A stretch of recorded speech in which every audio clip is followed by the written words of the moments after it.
Welcome everyone to the September 27th, 2023 regular board meeting of the Surrey Police Board.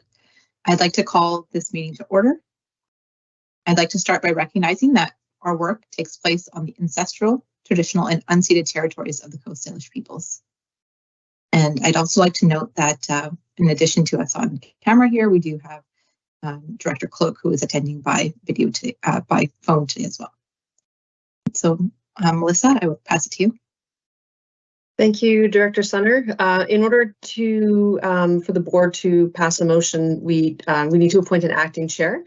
And so I asked the board if they could please pass a motion to, or make a motion to appoint Director Sunner as the acting chair for the meeting, as the chair is absent and unable to act today.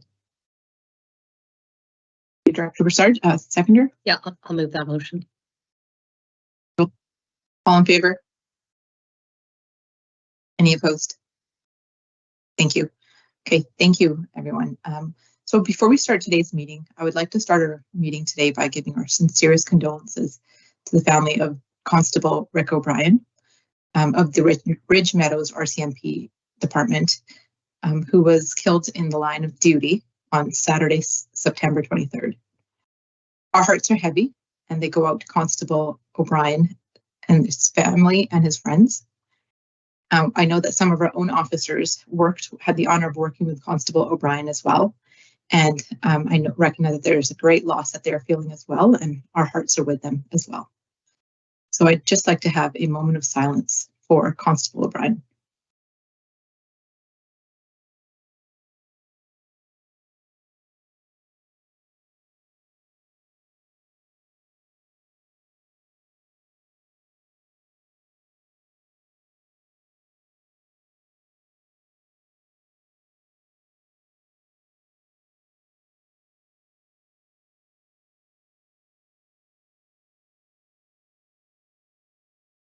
Thank you, everyone. As we know, Constable O'Brien was a dedicated and much loved member of the policing community, and he'll be deeply missed by everyone. So next I have the adoption of the agenda. So if I could get someone to move the adoption of the agenda, please. Director Broussard, thank you. And a seconder. Director Modell, thank you. And all in favor? Any opposed? Thank you. The agenda is adopted. Next, we have the adoption of the minutes. So this is for the meeting of July 26, 2023. So if I could have someone move that as well. Director Broussard, thank you. And the seconder. Director Modell, thank you. All in favor? Okay. Thank you. Okay, so we have no delegations on our agenda today, so I will move into the Chief Constable's report. So Chief, I will give it to you now for the Surrey Crime Severity Index report. Thanks very much, Madam Chair, and thank you for the recognition of Constable O'Brien. The Surrey Police Service, in fact, has about 20 people that knew him, worked with him, or went through training with him. So thank you for that. The first thing that I'll deal with is the Surrey Crime Severity Index. This is for your information. I believe a board member brought it up in previous meetings, that on an ongoing basis, we'll bring to the board just a little bit of an environmental scan as far as the CSI, as it's called, the Crime Severity Index. And what that is a formula that, a weighted formula pertaining to serious crime and how it fluctuates, as the table indicates, year to year. So I bring your attention to BC, and it is going up since 2020, and also it fluctuates in Surrey and the surrounding area. You can review for yourself. So it's important to keep an eye on that as we move forward through this transition. And we will be talking a lot about it once we are police of jurisdiction. So I will stop there and ask for any questions or comments. Thank you, Chief. Director Modell. Yes, thank you, Chief, for that. I had a quick question on these numbers. And do other departments use this as a tool, both municipal as well as RCMP? Yes, good question. Thank you, Director. This is coming from Ottawa, the federal government, and they put out these numbers every year. And all police agencies in Canada keep an eye on this. This is much more accurate than simply stating there's been so many assaults or there's been so many break-ins. These are weighted measurements, and there is good scientific rigor behind these numbers. And so we have to keep this in mind as we look forward towards putting together a strategic plan and where should our priorities be. Of course, breaking down these numbers will give you an indication of A, where these crimes occur, the serious crimes, and particularly if there's any patterns that we as a police agency might be able to address. So all boards and RCMP detachments do pay attention to this. Thank you, Chief. Director Broussard, go ahead. Thanks. Just following up on your comments, Chief, that was going to be my question around, do you have the ability or through either the statcan.gc.ca information or through the RCMP, a breakdown of these crimes? Yes, to some degree we do. And I will bring that forward when we have our strategic planning session in the late fall or early next year.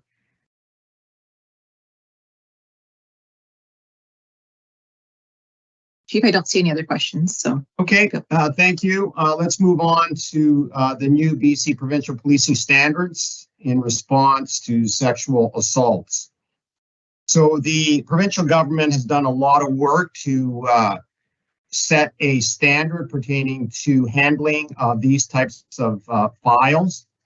The SPS was involved in setting those standards, and it's all about acknowledging that we have to provide maximum care, effectiveness, and responsiveness, appropriate responsiveness to diverse needs of victims.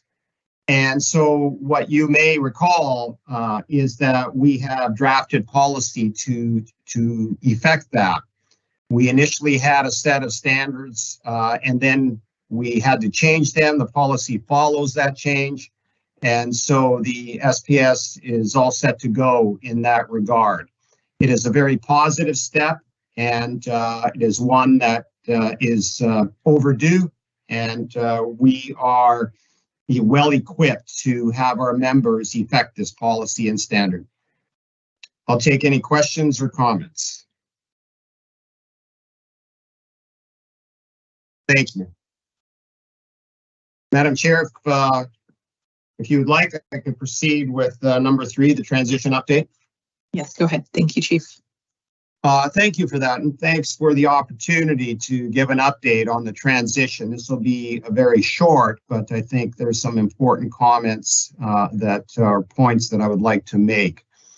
I'd like to start with just framing some of the accomplishments of the SPS and put it all together in a little bit of a framework, I think, that illustrates where we are. And as you may know, our policies, we have 229 that are completed. I believe we have a handful more that we need to finish off, but we're well on our way. Our policies are made up of operating policies, administrative policies, and of course, provincial guidelines. We've done a lot of work. It took us the better part of 2 years to get there. And the team did a wonderful job. And as you know, they presented to you in approving those policies. Second, I want to mention training. We have 28 different agencies here. We put everybody through 6 weeks of training. The reason is we need to get everybody on the same page. And some of these applicants have come from out of province. And in that training, we cover off a myriad of topics, certainly de-escalation. We meet the provincial standards. We have to qualify with various weapon systems, and I'm happy to report that we are all up to date with that, and we submit our standard or our proof of qualification to the provincial government. So we are in a good position that way. I want to mention our people, and we have an award system within the Surrey Police Service, and these have to do with life-saving or great investigations or great community engagement projects, etc. And we have a yearly award ceremony, and many of our people are acknowledged there. But it goes beyond that. Some of our people have received national awards, and we've even had a few receive international awards. In fact, at the International Association of Chiefs of Police, coming up in a matter of weeks, one of our members will be going down there to the US at the annual conference and receiving an award for the great work that she has done in the wellness realm. I want to also mention about our senior leadership team. We have a lot of experience. Our senior leadership team is involved in provincial policing committees as well as national policing committees. And suffice to say that we have established ourselves as a modern police agency. But that's not good enough. And when we're talking about the transition, we need to move quickly to complete that transition. The citizens of Surrey want this completed as soon as possible. I hear it all the time when I'm out in the community. Our members hear it. We have to make up for 1 year that we lost. And know that the SPS is working very closely with the provincial advisor. We meet regularly, and know that we are ready to go with our data, our staffing plan, other plans that we have drafted, and certainly our energy to complete this transition for the citizens of Surrey. I'll stop there, and if there's any questions or comments, please to answer them. Is there any questions or comments? Okay, seeing none, I just want to say thank you to your great leadership throughout your entire time here, but throughout this time as well, and to your team. And you're doing a great job out there, and keep it up. Thank you. Thank you. Okay, so next we have the committee reports. So it'll be the Finance Committee report. I will give it to Director Joel.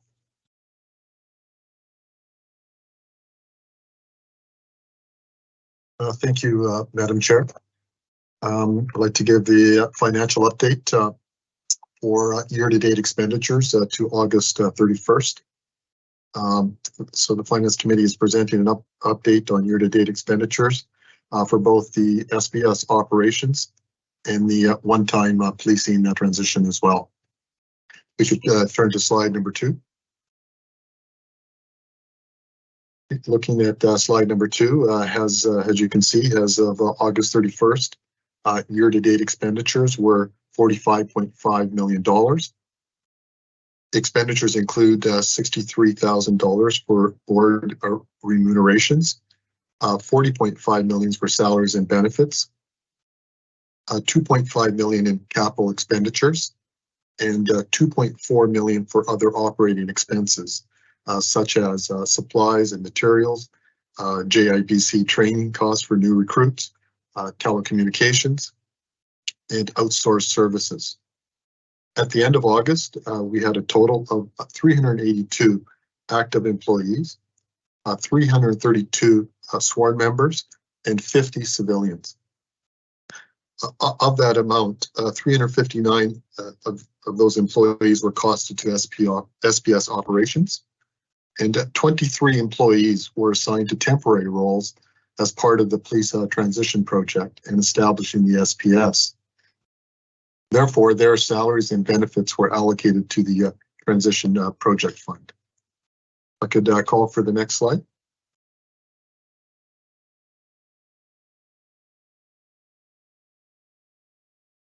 Okay, we're looking at the one-time policing transition budget. As of August 31st, $5.4 million was spent out of $24.4 million available.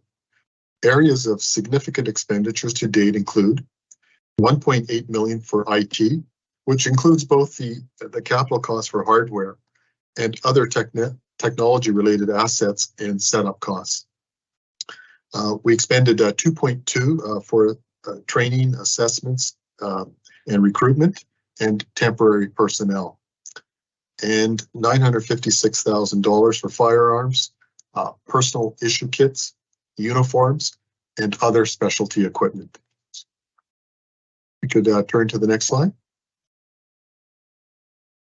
Just looking at the 2023 financial projection to the end of the year, and I'll just give you a little bit of history. The board originally submitted our provisional budget of $158 million to the city back in November 2022. This amount included, or in addition to this, we had $3 million of capital reserves carried forward from the prior year, equaling a total of $161 million for the budget that was presented. The original budget, and this takes us back in time, the original budget was formulated during the summer and fall of 2022. Obviously, at that time was based on the assumption that the police transition was ongoing. Obviously, that didn't happen, and so the city budget allocation to the board and SPS was actually just under $49 million, which was allocated to us during the spring of 2023. And that allocation was based on the assumption of winding down the SPS. And so obviously, based on the recent provincial direction to continue with the transition, at the beginning of September, our projected expenditures for the year is $75 million. Given that we had a transition pause, along with essentially throughout the year maintaining the status quo, and also on the assumption of essentially status quo and minimal operation and transition activities anticipated for the remainder of 2023. If we could turn to the next slide. Expenditures to date supporting SPS operations and the one-time policing transition project have been trending low, as I mentioned, due to reduced activities as we waited for direction on the police transition. The Finance Committee recommends receiving this report for information. Thank you. That concludes my presentation. Thank you, Director Joel. Does anyone have questions for Director Joel? Okay, thank you. Seeing no questions, we'll move on. So we don't have any information or correspondence or new business, which, unless there's anything else that anyone has, takes us to our next meeting, which will be held on October 25th, 2023. If I could now get a motion to hold a meeting in closed session, please.